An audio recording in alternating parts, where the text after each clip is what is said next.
Impact TV Cookie Channel Chipin Thai Talk Show with Zosi kay Masay Miller Kibiani na bon sabi na velinim na kahinay kininahi. Tuni talk show hi very special talk show hi kinajitsu tukumadi nga after COVID-19 pandemic zawa ay ho Chipin Thai Talk Show vela so tha hum kinay ding hi in so to ngay hi zong wa ay ho Chipin Thai Talk Show memento kipi hi sponsor hi hum som de hi tai ji chun sponsor hi mas pening minta la na hining gating tuni tu kumapa na this moment hi si episode na ko na memento sponsor ai bolo hi full measure Pauline Thang Khung Sai and family among hi ke vengno multiple free infal manipura ko ni hi bin among hin tu episode na ko na hi Impact TV Cookie Channel Chipin Thai Talk Show memento guest what is if sponsor hin bolo hin hi jin am ho tu na ki pa thu hin hong win so hi jin memento athang to kana new show new guest long hin nai ki diu hin so apart from that ho tu ni hi so hi episode tom to very special his into ne ho guest si very special ho religious to kito additional ho thing hanga chen ko ki chate Christian sa ho ju his even memento ten so to gom and then another episode of this Impact TV Cookie Channel Chipin Thai Talk Show is in guest no other than to Reverend C.H. Daukulun Mate who is the current pastor of Khung Sai Veng amai tu ni ho episode na ko win amai ne ho so to command new memento new episode after COVID-19 pandemic he thado na jong hin nei ding he ki pa thai jing Impact TV Cookie Channel producer pa thalang le core committee thalangin pu CH Reverend Daukulun Mate jong lem la kahin nei na he ai le hepa ka ki pa thai bin na enjoy kain sei bang chun memento tha hi in and then after COVID-19 pandemic episode tha kha jong hi na so in spite of your busy schedule line hunga hi ti pha na hin kai lai ki ho thai Impact TV Cookie Channel thalangin ki pa thu kahin phongin and enjoy kain sei bangin pu Reverend CH Daukulun Mate so ning ka hin sai ta na tu try ho Khung Sai Veng lai pham khuno ko ma khu pastor ne hi in ming su mi osin heading ta sa na hin la ming background na chan chin thu ti taw te ho pa ma na ipa hi huilanga na pin na and then the family background and masanga in nu le pa pe ho and then cha izat nei ham tu le cha izat nei ham aban ipi na bon sing tang thu mi pi ho viewers so ba dinga na hin sai ma sa thai dia chei cái kapin na kanu na kapai min chu do khulu ho khozam tlen chete na kanu chu nem ja ve mate kapin na khomun chai le leitan khomun ai tun cha chun ka chang ta puvin sa in tu hin te no pala ka chang ta kanu la kapan ahin sa te chu pasal thum na ni khat ahin pasal ni abeitan na may keno ya to kay buhi kauntan ye chu kanula kapa ako na ping at sa te kahibe ai le pa to ai kumiza nahi ham ke to hi kakumo mo hi som lina kha kapin ahin September ha to hi kun som gate kaulu tai but you are still very fresh na song git nahi wangin kita chapang chada ni kim line pathin phathai bo khan ne song hinai le tu le chai ja tabang na le sa lumeni le pasal khat kanijin tu lumei khat pasal khat kani kachapa khat se hin ama hi tu la tun tru theological seminary lecturer sino lecturer apangin tichu kachapa na to hin kachanu hele ajineta chuma tolin kiti ho kitla pu tel ngo te khu cha khun au sakte mon agapangin chapa ni le chan ni ani pathin wang bo na khat na ki pa na ile pu tu to adinga enjoy kain sai bang ho Khung Sai Veng na phai sunga ho me thai ho isopite ho lai pham khuno ko ma Khung Sai Veng pasra pang ne hin na ai le pasra pan kiti hi ape pe na pang ne hi pon na like you have so many history tam ta ne hin na hi le iti kuma pathin ko na hin chana and then Christian na hung hi na and then iti kuma tu na hung lu na ka bang thoi cham cha iti ho ni le very so na hin ta lang thai Christian ka hin hi อีมันยังก็ให้จีนที่ไหนกันยังอะไรก็ร้อยหอนนั่นคือสิ่งตั้งจะปานในไอ้ที่เรากำมาอาจจะคนนั้นสุพอวินาก็จีนกำมินาคุมาว่าซ้อมงาคุมาให้กับป้าชินงาใช่กับป้าหลังสุอาลินยังมีเรื่องก็ให้จีนพูดกันนู่นกันเตนี่โตเกลกันเอาเองนะว่าข้างว่าจะจูซ้อมงาคุมาจูคริสเตียนกันให้เตงเลยซ้อมงาเลยขัดซ้อมงาเลยนี่คุมาจูปูงห้องเรียกเขาบุษิงดูคุกกี้อธิปาหูกันชิมเลยจะกันชิมกันเห็ดจูก็คิดปาดันดันจูปากกายสุนอภินาคุมโลปาโฮมูสาตุก็คิดรอยจูกันลุงทิมก็คิดปาดันจูจะปนาจูไบเบิลก็ชิมเถิดลายองดิฉันเถิดก็คิดปาดันจูตัวนี้จะมีการสู้มิลุจิจูจะบ้านนี้ฮอวินะพูดปิดมันก็ดินน้ำสาเป็นจูเฟบรุรีตาริกสมลังอาสักจะกู้สมลังเลยถุนกุมจะปังลอยขัดก็ลอยคอมาก็โหขบเปียบูบูกิติเกี่ยวละเอาเนี่ยเฮจิไลมุนาขบเปียจีก้าสุนจานขัดพอวินาก็กายคงเก่งกับไบเบิลจางชิมซูแมทธิวบุงดีสร้างขนาดปัจจางสมละขัดจันเกยฮอมูลนัมเบอร์สมทุนเลยกี่จะคุกกันเลยกี่โมวินาสุจุกยามนุ่นนมเยซูคริสต์ก็ที่สุก็สาวว่าจะจะปังหัวจังซูที่จังซูก็บอกว่าก็เขียนไว้จะจูอามาสับเป็นนะกับไบเบิลซิมนั่นแหละกับคริสเตียนเห็นนะกันโตมาสับเป็นกันใจบานจะมินก็ยิ่งเขาจะหุ่นจีสอมงาเล่งาคุมินสอมงาเล่ลีคุมินเลยแต่นาคุมินจีนี่มันก็ขินดอกตาสอมงาเล่งาคุมินฮวินจงกุซารินฮวินละซาในปันซาเลยกูหันสะปังจากเที่จนกุมโทนินกิปาเมรินกิติดำโลกิติดำขัดดังกาเจงไอ้เปียจูกะลุงที่มาคัสุมิลโลก็กิปาดันดันจูตัวนี้เจนกายคัสุมิลโลก็เห็นความดีงาโลก็สานมาสาเป็นจิตจุนเองตัวนี้ต้องกะลุงก็เกี่ยงจริงที่จะเห็นบางจะเป็นสอบงานเล็กๆก็มีเล็กตันดูขวาปูโซโลมอนเป่าตินลีอามาคงล้อไว้เพย์ขวาของกูเนี่ยอาจจะเป็นกูที่บัพติสเอซูเซชันสุนดีเรคเตอร์อันปูสาเลยอามาคนสุนบัพติสกันสังเกตDesember ตาริกสองนี้ถ้าเขาจะกูสอบงานเล็กๆก็มีบัพติสกันสังเกตเดี๋ยวจนกันเอาเนี่ยก็คริสเตียนคู่กันมันอาบานะสุนสมกุบเล่งาคุบินตั้มมวยอะไรคุณสุพิโอเมทอดีสอนไบเบิลเทรนนิ่งดิ่งเอ้กูเลยเก่งจุกันนุ่มเทหิไอ้เลยเขาบุลำกันอุปโภคไอ้จาก็จะจุดพันธุ์น้ำกันตีกระโดดนี่นั่งไอ้สัตว์นี่เจ้าพลุกห้ามเอาตีว่าจะจูไบเบิลเทรนนิ่งดิ่งสังกัดพรีเซอร์ทีวินทีมแต่จะตั้มมวยอะไรคุณเขาบุ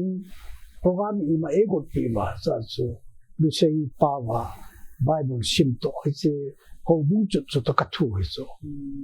ไอ้เลยจาก็สุมิลกิโลขันจีพันทีเลยอะโคลป้าเกลโลอะบาร์มิสกิติโฮจิเกตตาลูตาจูกัดชีเลยทหาร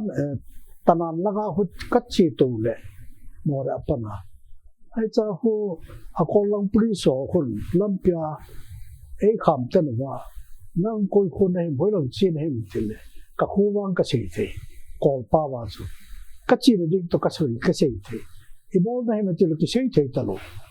จะพาเราจูไอ้แบบนั้นว่าสมคัญว่าจะเลี้ยข้าจีวินเต็ม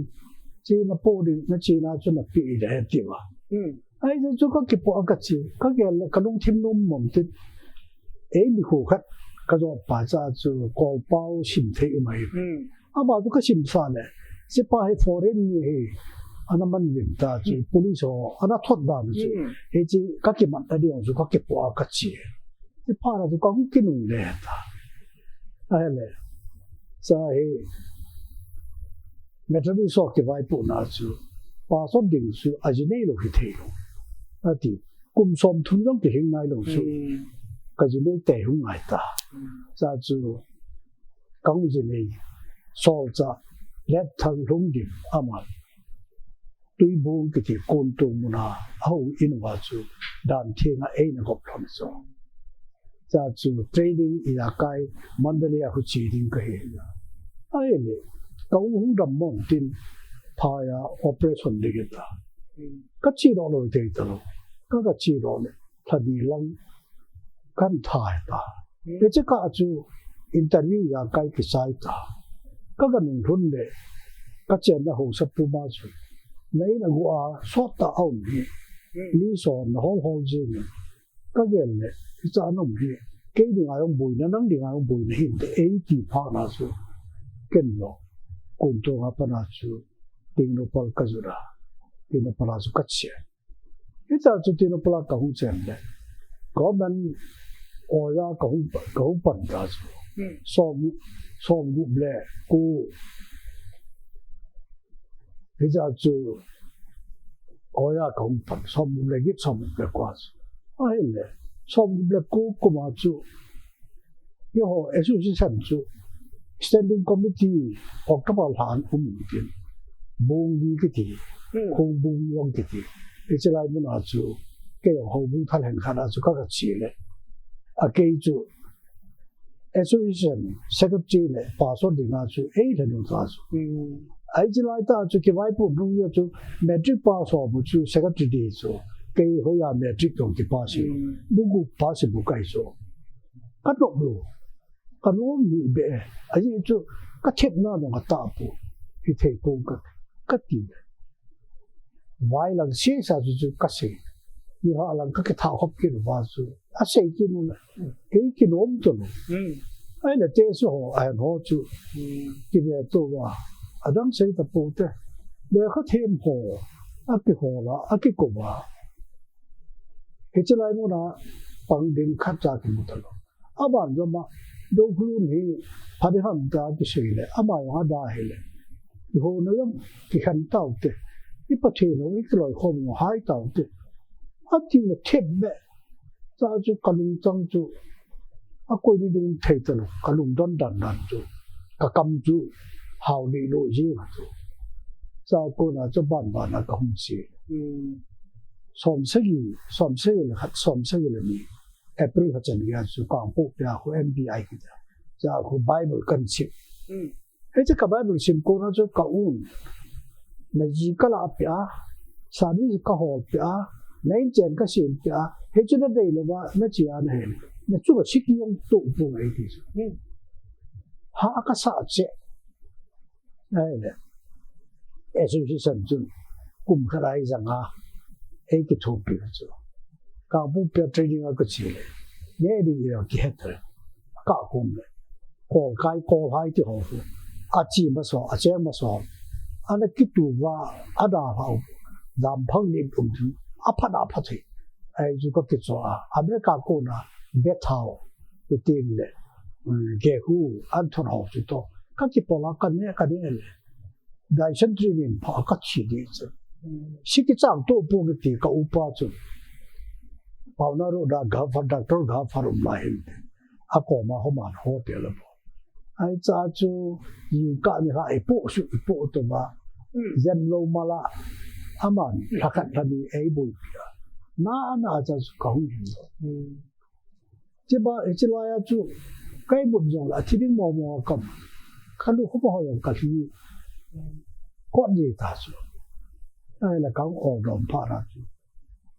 chi ta pu ne ka ti le ka upa wang chu chip bia ka unu chu o cha da to ana chi lo ma ne gam sung ni ho mai I ti in bi ha le yong le chi nang ga jo le chu ba lo a ti pa da chu a chu ti ne ka chi le ti ka chi yong le a mo le chi dan ta ka ti da ka kun kip na da ai che Bible ka ga shin chu kan sai sa pa yong ke them lo I mean English ai ho sa pa we ho chu in dictionary ki ki that to it a chu na diploma chu kan chai ka hum gam sunga ka hum hun ma sa chu ipi ka bol bo gop ding ka do ma chu chung pa le ni nga ye ni chúng bao chú mù sẽ ta có mà khó thao hay là sao chỉ là tôi loại đúng thế mà ama tên là chú cao January tarik som như là vụ sao cái giờ cô som xây là thủ 이제 그 맞아 가고 이제 쭉 뭐고 마사 pen January ha yola ai và nga chu kamu gob na chu kamu ni nei bu chu ha ka sa dan dan chu ai chu ibo thei lu to inung gi ma ni ho nei ba le ichi chu ya kana to kita chu ka ma pathin lu se na ong ki to ban jama chu ipitin ba na hi metric pe lu hu kho tan pe ka kho ba high school la chu metric pe the hu ta pe no kla chu kanao yo he wa nga head master pa chu oi pu mu hu se yin he metric na pe tai phan de oi lai pi le pi ka su ta metric ka pe da ale kha sum de ding pha la ka nei po chu ting le ni kum ha yong wal be se ta kum chom ni ki wal ta metric ti ki pe da pe po bu le ka ga pe patip le chan de la ka ga pe ji hu la Amin, ano na mo ho in kelo. Andan khumu chu kashin question paper on kishin yo chu. Ka ke le kishin. Bo hon ki da lai ni kyam ko. Guru ko. Ai la chap chu vin jo pa na chu hong ki sab lu din. So ga hong ki sab ta ram ka ti. Le kha chu na an ki se lo. He ti pi chu ka experience la ka su ni the ka ni na. Cái cho chú mẹ chú cần bị chú cùng khát na cái phèo ta cùng ni na cái phèo ta cùng thum na yung cái phèo ta cùng ni na yung cái phèo ta cha chú subject khá là ang có của các phèo chú cái som thum muốn là som là ngã bút công pa là chú sẽ chú biết là ang à về na các cụ Ariya long ki phungte ai cha khu ai ma cha pa neu na result ho amak shun hong kila o tin a provisional certificate ho sung kila na ti so ti a ke pa sung de ti khong bo la ni dai he ni to po ni ka ti a kha hap ta khat de wa chu a sei ta pha de ka ga chi som thum mu de ga chu ka ma sha da som thum ke to chat an o ma he chi a chu ka na pa si da 这个话就 BTS 更新的 BTS 更新哎嘞 BTS 更新滚这那就高个嘛个个钱比如该你比就哎来呀哎其实那大做没听你这个这里门就该哎嘞个把什么动作还当呢个黑嘞个多方标准贴边那多领个多 Ati ta chu kau BTS kan che ha ti le kum som su chu ka changa ta chu ka la ka cha te ni yong ji dong ba du ba su ta zo me kha na pasal ka ni chu ti chu ya ama chu pathen nung se na kum som ba hin da to ka ni pi mar tarik na sa ga ja ko som ko la na kuma chu ku cha tam pa ni ya It's like na so paso jam le dan thinga e go kinga hin khwa ding a chu thil ki dang khat do ya chan ding a lom yo helo a chang di ho yo mu ke pa thu helo ki chan su ya ama to kom ke chan do wa chu em dip ka sim ki na em dip ka sim yong chu ka gam lo te no pa gam ka ya hu bo de tam pi o me ka ti 다 그 심보죠. 이비 아타이탈 데이나 그 심이요. 아kul라 보이 모르죠. 그 심이 같이 2000도 아주 MD 주까지라. 그 꿈솜구 내가 이거 자. 아직 그래 하심 소가죠. 그 어여 혼 해파이티. 그 클래스메이트 혼 해프이티. 아투 하캅 좀 시키요. 야주 파틴 로서라 MD 주까지. ta chu ka chai chai le khong sai ge na ei ko lu ba ba khong sai ge ka thuna chu hobi lo gom lo sima cha cha om lo 0 point na ka ke ta anong nong be sen tin kai nei pi ko ma pi le pi so to chai tin da tin chi lan pa ro ka ti iron bu lo ama su iron da jo ta ka jo ka ki ge ya ado ngam pu in chun tin na hi chi a pathin ina taw na man khom dik ai nei ta ai tem taw na bidoi su pathin le chin chin pai a ho bin san le chi thun ti chu kan thum pam ta we kum lu ke ke thum kun be ke chai long kin mo ka lu mang ja kum ke da 2003 ka ki pat kit ka bol ke October ha a be neo ja in sa hoin neo khat san ham me ni chu pathin in pi ba ông lo sa pa ông so so mong thei pathin chun thin ya kai bo thei ti chu cha chu kan he da ki che ta cha pa da chu gam ki cho be a so pi phai chan ni me da amo hon ki cho vin ka te ki ti lo ki cho vin e ti ri cho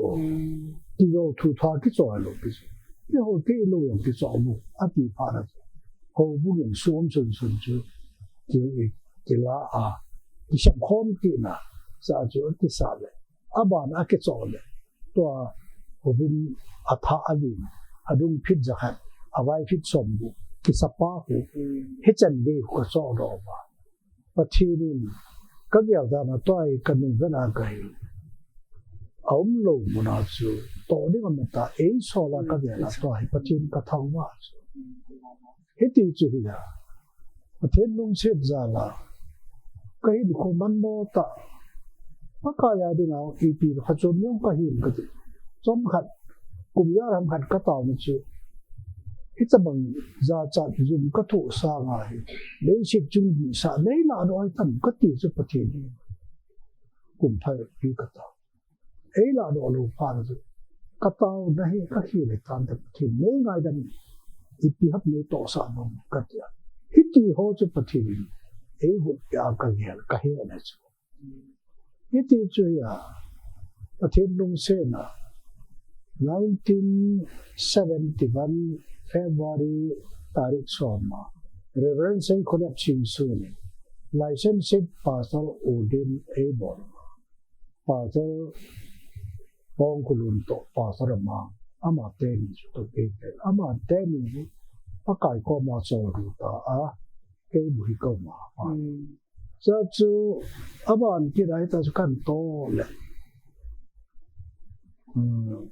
som biết le ma ko ma chu December tarik ke ya hai ja nga sinot khop uma he cha chu ke to ni so chu Reverend Odin Abel he cha kin thim po panga chu Dr. D Sing Sun ama chu ya ama yong kon sat ga ma de pa kai na ko ta mai ta lo tin le abdat ka chan khom pi ho jong si atam jo ta lo ấm hỏi bảo số xây bao rồi xây bao hầu giờ cấm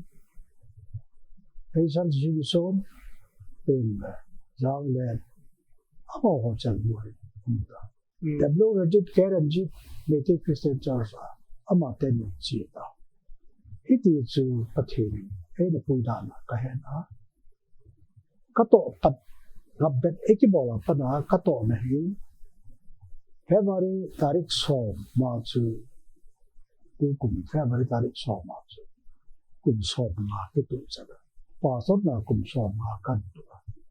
kanung ge la kai kanung fet ka ki pa dan chu I ma cha yong thit ne yong nei lo chi na he na nei pa thi ni aman cha num ho chu aman cha te le alam pi am ti chu ke ami mo pe cái các cái điều nào cũng hay, cấm đồ hạt chơi à,你现在不该不没听过呢，哎哈把耶稣基督呀了就，你家该不听个伊，第一，一直后他真的懂好，一直一样的吧， ipan sat na wa ining diwa kadi hichu Christian ho ra chana to na pan san na kisun na hilo ko yung na paton na to hon kisun pidi mo chu na khep na na kisun di ha na chi na na kisun di ha ai lo le na tha na se the na kisun di hichu hi lai sa lo ha sa pa za la chu iza kai mo thai ka hi ti chu ikita san di chu ai ai le very inspiring to talk na we nahi photo ne ta din especially to hong sai ven kui ga chi lai ho phai su mai ho ku ki cha te chen mun la zong ho in hen lang in hoi zong i ga vel le ti da so pi kum ta khan hin na ho in hoi ga vel le mun dang da ho sa nga zong ho in zong thu pi in chen dan lo chen dan hoi ga vel na yong in hong pi ta ki sai na so in za nei sai ba pathin za la sacrificeable no patin pathai bo na khan and then each one of your what to say pt sa ya nang ma dedication and then patin pathai bo na khan he tiong and then 50 years of your achievement hi pa ta dum ta khan hin na ba na zong pathin pathai na bo in tin rai la pu i hung kyau lim na zong zu question kha i chinai wang in hong so thim ta in na nang zong na la ding ka ta sanin and we were so zo si ding ala ding zong ka ta san ji chun ki zong to go min break chom ta ga la hi te mi pi ho zo si za kain sai bangin pu reverence do khun ma te pastor khung sai veng to ki ho lim na chu pha sum sa na khung ai hi tin break chom ta ga la wi tin ho zo ni ki chom lang ben ki chai chai le ama hin khu tu sun le ho Christian sa ho jin dang ta ki ho lim na hin le ki ni wi tu in break chom cha an la hi te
lin na bon chawi lim na kahin nei kin ni jo kahin sai ban chipin thai talk so to ni pu si it's do khung na te pastor khung sai wing to kheu lim na nei bin break ma sang chin tun break zamin an chi pa ken ni no hitin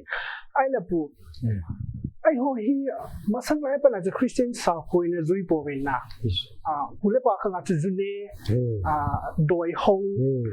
in hi bin ai la to Christian sa ko in chi pi hi atam no na sai la ipidinga Christian sa ko hi sa te ho hi ai ho ichi na so ma sang lai doi ho doi so hi ichi ho hi mi mai phat be na bo hi ti yong hi za dang lam da ko nam ki za lo hi pon na hi ji chung tang tho hi pi na ge la ko ta ni sai thai ipu pa te doi an ho chu amohon a ho chu pathin ati wa an ho ja ama wang Krista ta san a hi ipiat tin he do ai le Christian ho hi thum lam ga ma ko na ni kang ten an pu lu ti tai ti ai le ama ho chun ipidinga e ho son na chu asu ma hon ti sam ki tam ta tu cha ki som ta lo ti te le ya ka yo she chu aki khen lo Christian lo dinga abo pha da chu ila ba chu ara lu ti ta lo ai le ani chan na chu First World War chu iti le ni kang te chu ido wa ido to ke chu khono nga chu mo missionary a hong wa chu ipu pa te chu anamo san the chu gal ni anamo wa hin to hi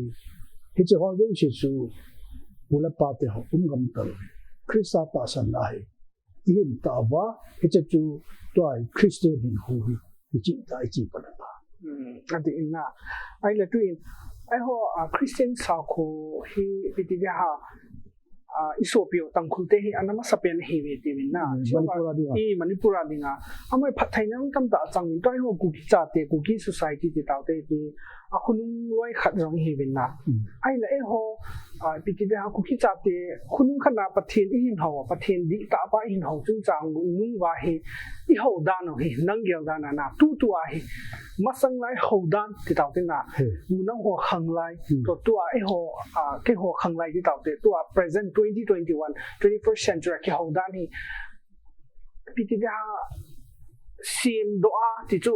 make up ti taw te na masang lai kyo to ta hi sim thu sim ta ho dan adi loi pipi na mu mam cham chan hin sai the ya di ke dan le ke mu dan a hi masanga ho hin pulu tho chun atuma ama gam chon du ya su hung lu ba ai te yu te ku ki sa te hi ikhen to chu te ka nan Baptist Presbyterian Methodist ai lo le Roman Catholic ke ho adan dang tam pi me denomination chi chu loi tum loi pai hi cho hi chu an pu lu le pu le pa ikhen nei lo te chi khen ta chu to chu Bible du ni chi even na hele an chu ga chu ata sa no chu Christian sa ta ve ti chu Baptist te lo Methodist te lo Presbyterian te Christian sa ta ve ti chu chu ta ku cha te chu Christian hi le ke chai ta ku ki ke chai ta I pa I ha me tha ha la I a chu tu ko hi le Christian ai po ba he pa to cha pa to ga gao thi mi na baptize changa Yesu Christa thi na tho do hin kadinga mun she mi na chen hu ki de tu de ti chu abon de ti ita sa na le ki the to lo ki chu ai la pu chi lai chen Christian society ti taw na ti ka ba ho Hindu ti taw te Buddhist ti taw te Sikh ti taw te denomination lo cho tun ai so pi mai le ho bang ai lo le Hindu bang ga tang ki Hindu ti la Hindu hi jing o cho na ai lo le ai ho Sikh ti se Buddhist hi jing o cho ai ho Christian ai denomination I tam bin EPP tam ta bin ki sai le wang tam tam din na min pan lo bin hi chi Christian society a denomination tam ta in pau hi Christian hi lo hon zo ai dong bin na ke zo ai do kan zo mu ji itina na Christian hi wa we have like these 7 days we have like this Roman Catholic you have like this Israel na Judaism and tam ta no bin ipitinga na ki bung khanam ti question tam tam and then Baptist hi bin na Baptist sunga ki bung khan kit na lai zo hi tabang ho hi ipizi ha ipi tin ge lam cho hi what is the main reason behind nine sai thai ya ko sa ka se ba chu au ho chun ama hi na chu an pu lu le agama kisan na chu a chum che en hi chu he ji ya ju ki khan ya tun impala ko na salam she chu baptism nei ta chu thanglam she chu NIG nei chu yo golan til kan ya mai ma chu ai le chu ipia ko tham aku ki te chu ki khan hi lo bi an tu lu ho chun ak khan sa na an to le ji chu ya chu ak ko the de chu adang tu so cha te thil bo bung som khat chang som tun lo chu ipisen ji ata so the Christian ibon chang chu Christian ikiti wa ne ki chai ki thana de Hindu ki tele thakhat Muslim ki tele thakhat ita bo chu Christian ki tele ki that tu nom ki chu tu la tu ke ta san le ka din khonung chan ya de nga chu a ho pin ya kai Very much true. Na Hausa ko dang hoy bela maybe Hindu, Muslim, Sikh na vevin na denomination on boy. Nice hello hina. I Christian sa ko especially adang nga sa Kuki society or Manipura ga bele hen. Ho Christian hi wa iga ki hen kino iki hen na ban ba iga kai la kino cho hi ni ja dang ho vet ni nga zong na very negative impact tabang khadam chi ba hi pastor pan hin sai banga so as a Christian we all are Christian we should be one si till di ta kan ji kan ji ai la pu hi tabang denomination ki hen na hi tabang thil tam tam na hi pastor na na hin to na hi aha na yung tam tam ding kata sanin na ai le pastor na na hin to na hi aha na boy na ipipi na hin to aban la iti overcome iti na hin mai to pm a chong tan hin sai thai ja da se chu na se chu di pastor na kan to na hi ha san thep tam pi na chu ai hin la kin ka zo na ke ka bo do thei na lum thin na tha ka pat na chu india ka se do ei ha cha pa krista ya la ia ka mo thei kai ti ka din pi a chu ting le yesu krista ta sa ba yong chi chu abom cha in su kha re ti ka chi pi a he chi ja hi ni he ma yo ei mo ne o mai chu ai la tun jan ga hi ka ge la khunung chan ga pa ka yesu hu ki chan ga ding a chu adet pen le ai din pen ta chu ku ki te chu Christian hi ta ba le chai na ku ji ki so pi ngai lu I pu pa te kha na ki set to lo pya tu na ama chu che ki ti chu Christian hi na so an pu lu ho a ko na ikila le chi chu na hi na ba chu Christian ila lu vai adam akit tai ka adi na ale pu hile to hin denomination langa hung te na te ka banga chu denomination te ka banga for example KCC ti taute or KBC ti taute na tam ta yung din na ai le te ka banga chu tu ni hi hi chi ho bunga hin denomination chom khat pathen thu sai ding na hunge na ai ba ipiti ha approval ngai so ama so ho denomination hi lo thu sai sa ngai poi ti ta kha zong hi we have all these types of rules and regulation na why ipiti nga pathen thu sai ding khat so why do we need to have rules na ama so he is not coming to preach about denomination like he is this and then he lo ong na hi chi ho ichi pi ho hi di lo min kin zong kamun na ai le pui nang zong chi ipi na ge la mi chi sung chang thu ai ta de sai chi sai thei ta chu ke ka sai pa hi tu kau ko no na te no kan ka to na he ko sai be pa na sai chu pathen thu sai hung di ka ha Christian ka hi thu sai ka hung nei he ho ka ha lo ko yo ka ha lo ama wa denomination thu sai din ka ti lo chu accept ka ba pu Christian here pathen thu na sai ka sai the chu ko na ti thalo Christian church Christian ho mo chu ki than nom lo ale pu chlang chi bida hi to lungial i nei khau ha na na sai thi to bang lungial hoi ki chi nei nao chu ka sai ba chu an pu lu ho ni so min pu lu ho ei khan e ho khan ki lo ai le mission hin polun hon I khan wa hen ai ho ki khan hi lo so na ai le ai ho so ngol zong hi lo so na a pha se hi so ai le ibida I pom kin ham chlai u question ko um ki so na ibida la hen sa I pom kin ham chlai ka sun hen sai it's a pa hi ti ki se le ito hom pi ko ta bang no bo sa u min tin hi zong le hi se la se chu Presbyterian hin pu lu pan Presbyterian a hi ta hu bo pu do ho chun hin na le ta ji wa chu denomination chu atu chu baptism chu chin Methodist hong chu chi hi ya chu hi to ju chi chu da la Christian ki la a ki chai tai ti adang na cha adik mama zai le bu thatsa na to hin lang gel da na ali na ne umam ti chu chula na we have reverend pastor evangelist na jo na tu ni pastor pa hong he ti le kingai sang jing tabang or evangelist kan mai ma hoi tong le pham khat ta ban joy we have all these types of concept na I don't want to say all abon in wang ka sai nom but we have these types of mentality in a society right so thatsa na to na why do we need to classify hi tabang ali na ne umam hi tabang lunggel ne ne hi ipi comment na pi no man bu chỉ có say thế, anh ấy là cái tạo sản là cái Việt Nam này, hồ bút là hình, Christian hồ lại hình, là tổ anh ấy ông bự, nên ama, tổ trading pen kịp chú, ama đi ngã anh ấy pen hình, ama đi ngã, tổ trading kịp ai này, anh ấy làm cái thật, nhưng tổ trading pen tổ cho nó ama đi ngã anh ấy pen hình. Hình là khác trên cái lời khom cái vai phụ là chun executive secretary thì ham hay là president thì ham chu cái chỗ cái vai phụ là thu bồi à Christian hình hóa đi ngã chu anh em chu anh em chu không được very much true. And I think example kan hinsay kini kasi na po Christian when we talk about religion especially Christianity we hầu khát ti tao te na Christian hin so ale hầu khát adam ti tao te Christian hi jewa Hindu ho khu lai ho hi we or murti khurum na murti ji so idol nga bu ko ba hi we tia Christian hầu khát adam ki ti hi di na sa lo han trai chu ta tom khan hin sai thai da hồ là hồ cái đầm tù hi cái nhà ra này coi mà đầm ngay coi cái gì à chứ chứ tâm thì là khách chỗ aman ata san pa chỗ nó ta san này đi coi cái mỏ thì cái đó aman vang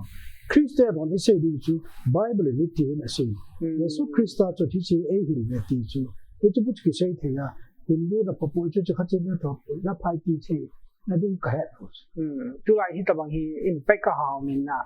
action na i mu lo kama bang ha sai na si ti lo ta kha nei ai le ai ho Christian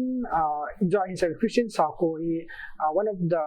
second biggest religion of the world hi na hang denomination tam ta na ai ho chu Baptist hi ben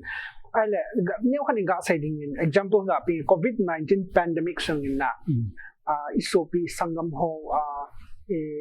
itu pitida ibete ho na tangku ho hi naga kabui ho hi boina ha sana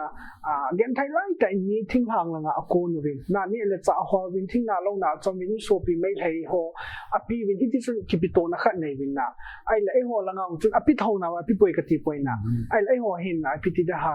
works without action tabang kha involve na ti dan chu hitabang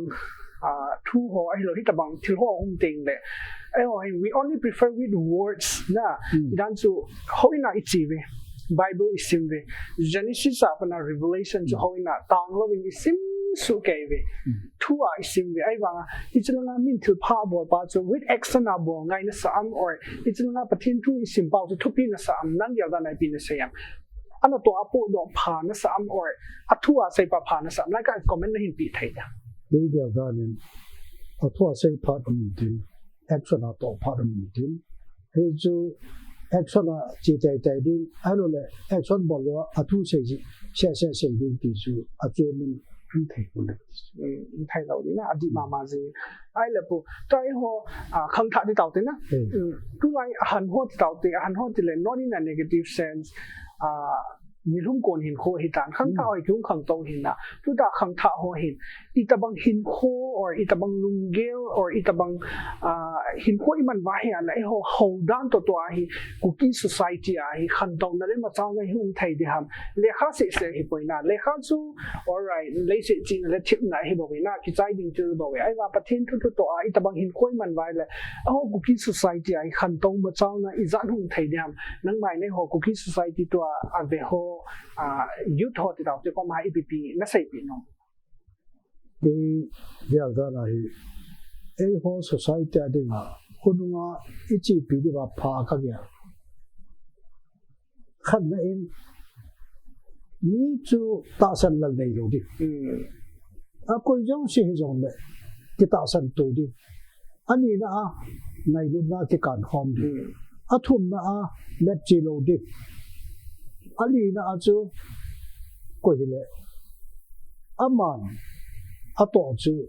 a phadinga a to chu a ke to hi koi na thu na to tem lo bi te chu ka de chi pin pam de ka de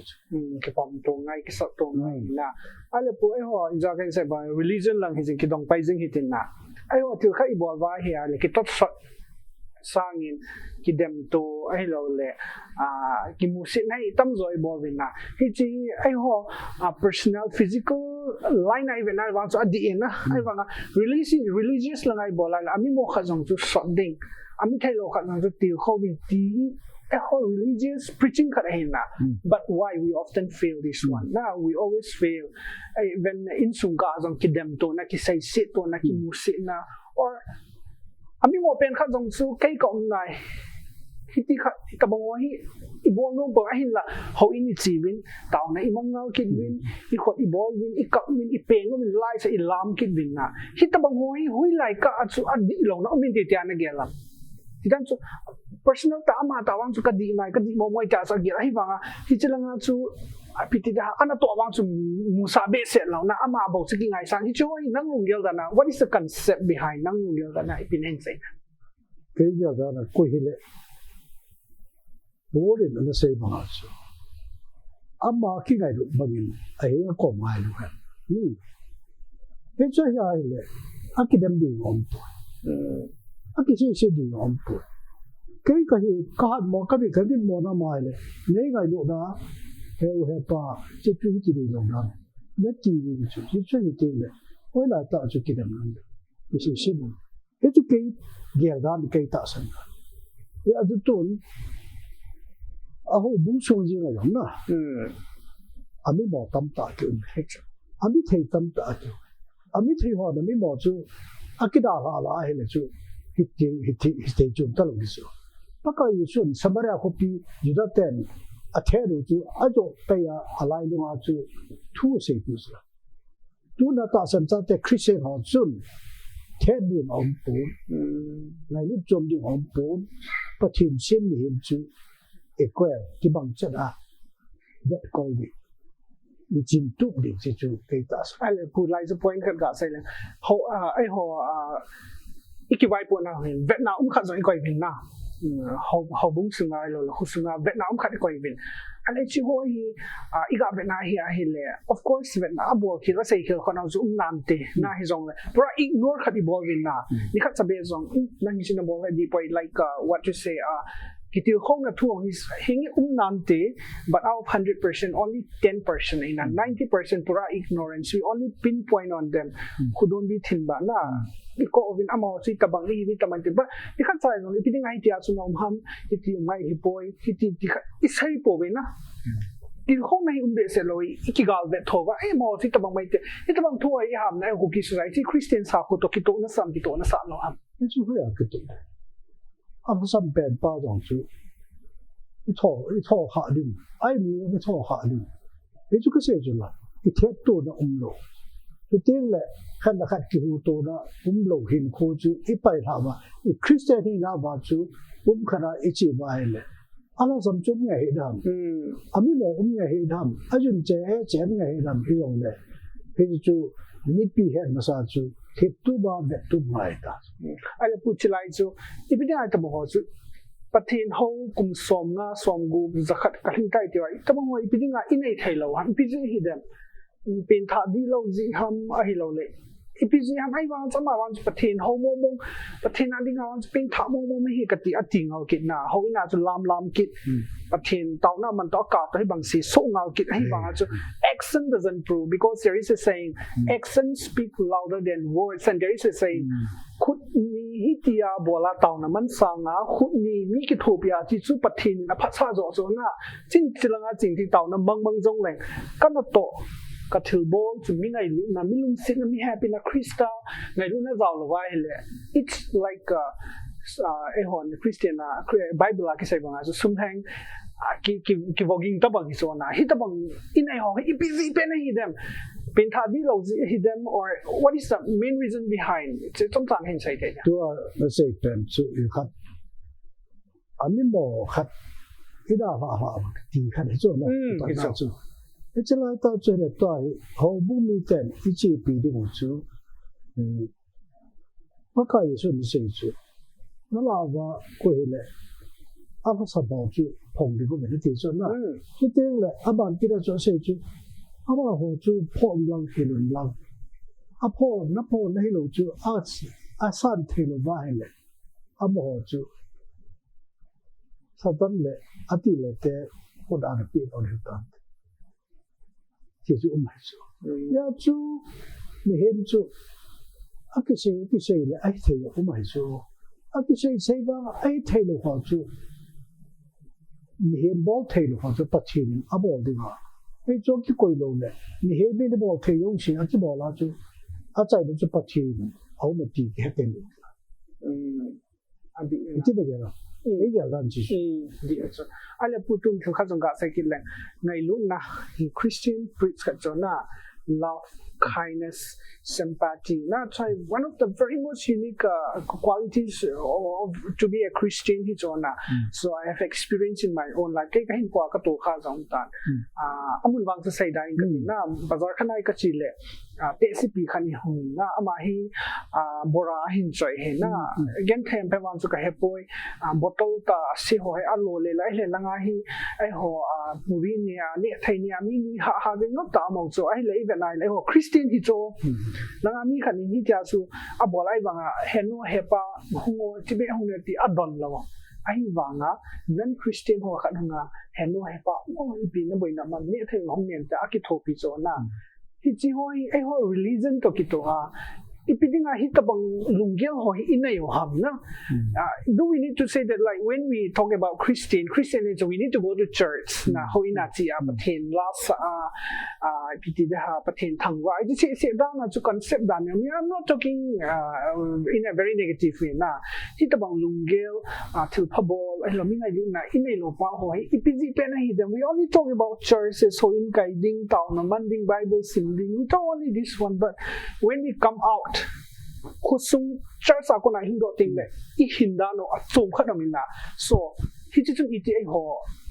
example pi thai dia ma chi ibling ai nei thelo ham I have experienced this one la hin comment na hin pi thai dia chalai pa chu ni he nin da re ki bang che lo ya na ni he ngai to da no ki bang lo ade da no ki bang lo a chi da no ki bang lo ya ya chu a me mo he ti chu iti de ham ti chu alang pya sei de ma chu ila ba chu thing aso ho jong se hi aphadin asedi a he chu koi ma ti um talo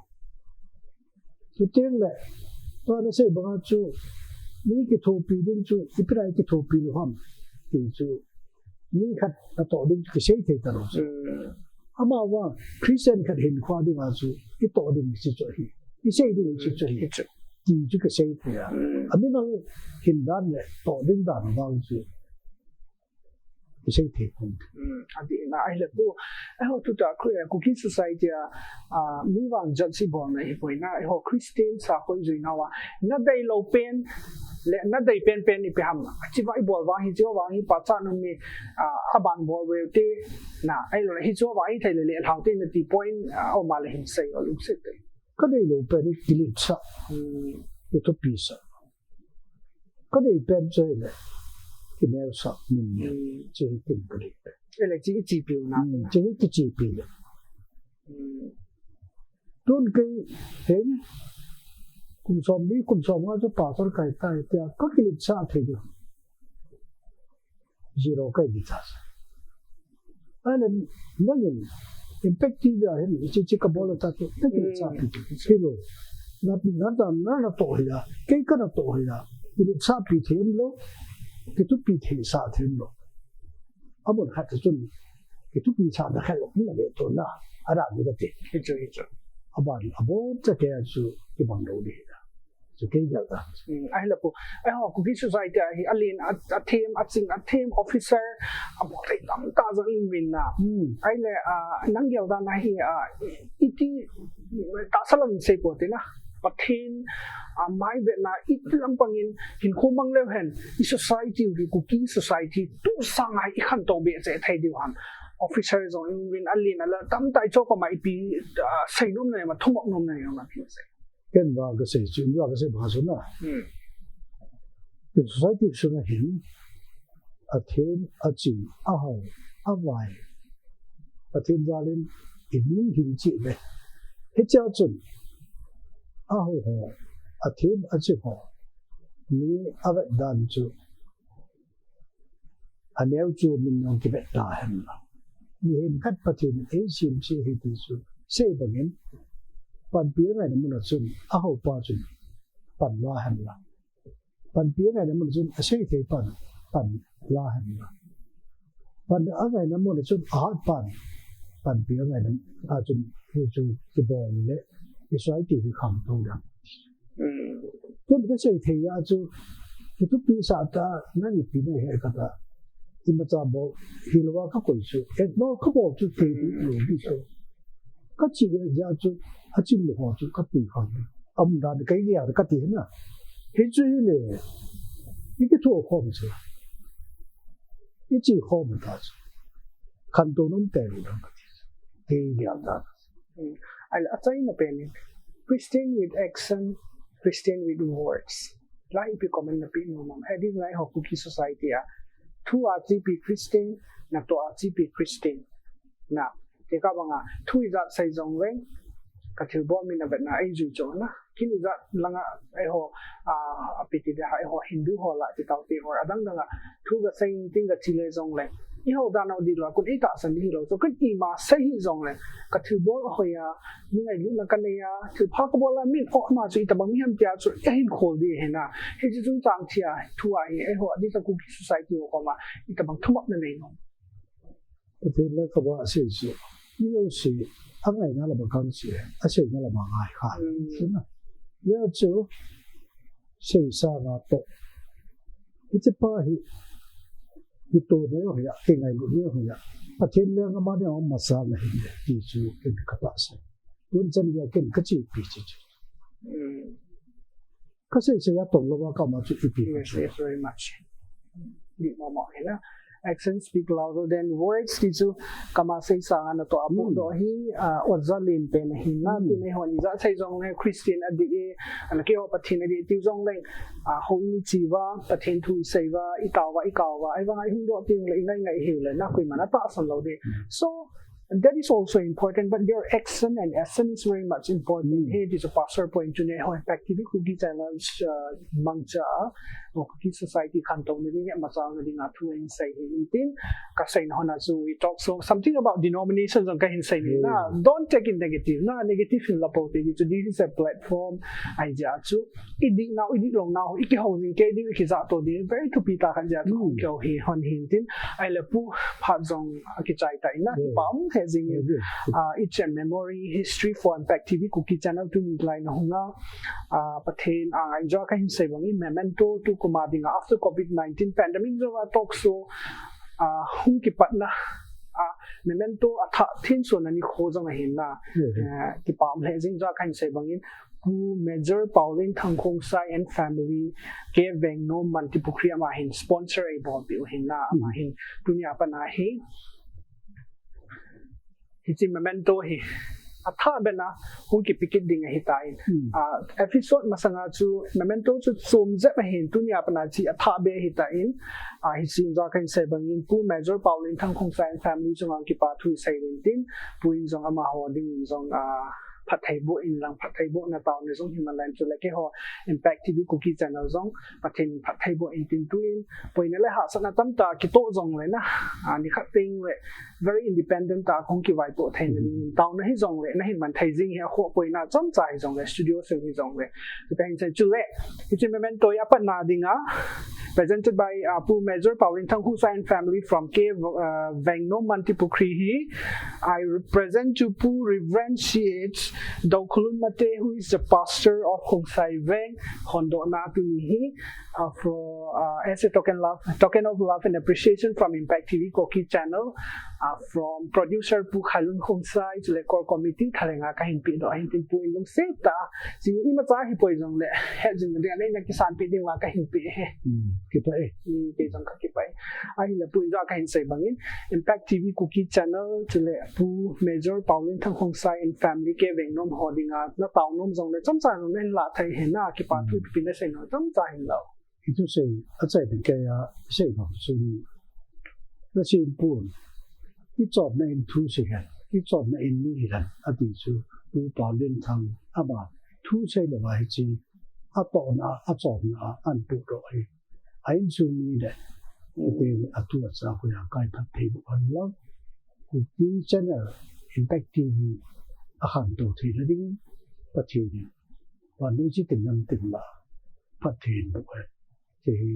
ตัวเนี่ยก็ที่ป่านั้นต่อที่เราสมศาก็สิเห็นเต็มป่าหินสมศาตามพัดเทในสิบจุดที่ติดน้ำติดสี่มิลก็ยังพิจารณาตัวนี้เวทเทเลจะเทียบกับสิ่งที่หัวหิกันน้ำสุ่งว่าผสมมาเหียต่อสร้างใช้อัตมยองนั่นเองใช้สร้างอัตมอัตมเทนั่นเองตัวนี้ที่เจ impact TV กูคิดสนาละนั่นตัวหัวจุสิ่งพัดเทบุญละอยากให้มาบ้านการสุ่งเทนั่นเองหัวจุสิ่งอากิจิเทกิเวหินั่นเองว่าพักการนั่นพัดเทบุญจ้าไอ้ตัวเราปูปอเล่นทางอินซูมิเตอร์นับว่าโมนังไงจะที่สนาที่ไม่สนุกที่อาทกิปะหิงซิงกับพวกเขาอยู่น่าจะเจสุนิมกทูเมอาเมนอาเมนที่พามเลจิงนับปูไอเลนจาคันเซบิงตอกสูพัดใจในซองฮิตันพัดเทนินังซองพัดเทนบุอินตินดำสอนิลังหิงสอนิลังมาบานซองเล่มันดังพัดดังซองเล่ฮิตาอิคิมูตัวน่าพัดซองพัดเทนหินปิกิบินตินนะอินซูมิเตอุเตนาวเตนูเตฮอซองดำเซลวินตินที่ชูอาจารย์นะกอลคอมมิตี้ทลังเดโปรดิวเซอร์พัดทลังวิสก์หินกอหินตินนะเห็นปะก็คิดเปล่าเลย